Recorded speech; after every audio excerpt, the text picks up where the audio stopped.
Ndugu mgeni rasmi,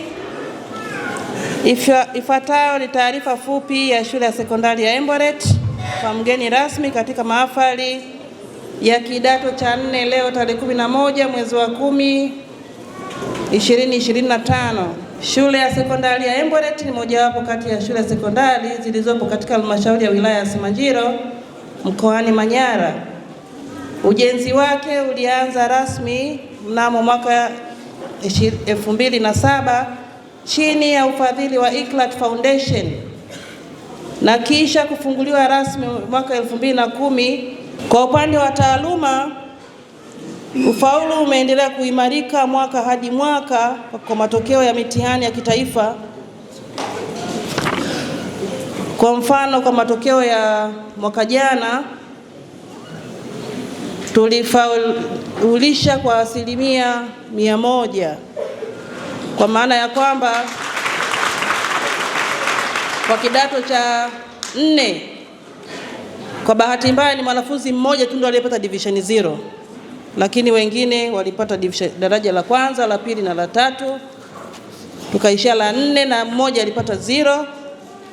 Lakini kwa kidato cha 6 napo mwaka huu tumefaulisha kwa 100%, kwa maana ya kwamba mwaka huu kidato cha 6 tulipata division 1 132, division 2 tulipata 26,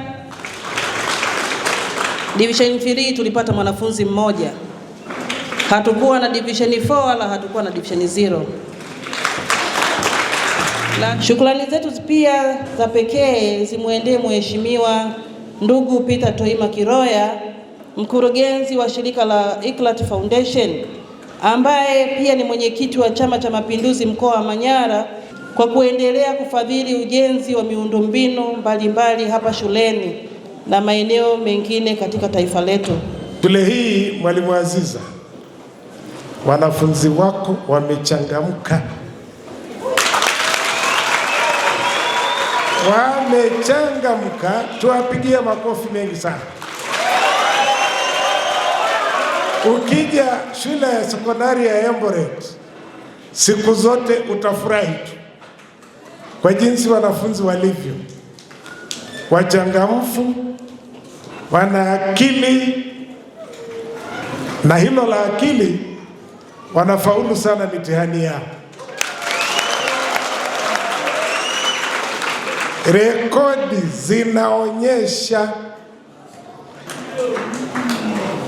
na hapo ndipo ambapo ninapata faraja ya pekee kwamba nilipofanya jitihada za ubunifu kwa moyo radhi bila kusukumwa na mtu, kuja na wazo hili la kuanzishwa kwa sekondari hii, yale maono, ile mitazamo, ile fikra, wanangu, wanafunzi wa hapa, mmetimiza. Hongereni sana. Hata kidato cha 6 shule hii watoto wanafaulu vizuri sana, na hata kidato cha 2,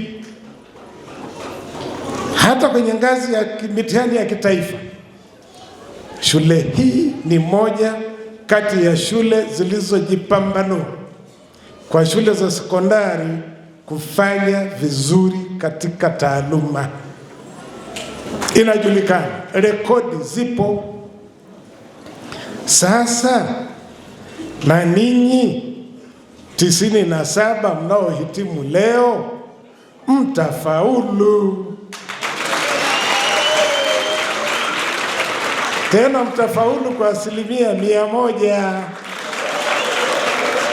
Hata kale kanukta kamoja kale mtakifuta, itakuwa ni 100%. Hili ni jambo la msingi sana. Wangapi watafaulu kwa division 1? Simameni. Simameni na mrukeruke kidogo. Hap, hap, ruka. Hap, hap, hap, hap, hap, hap, hap. Mjipigie makofi wenyewe. Mimi na uhakika na kitu ninachokisema.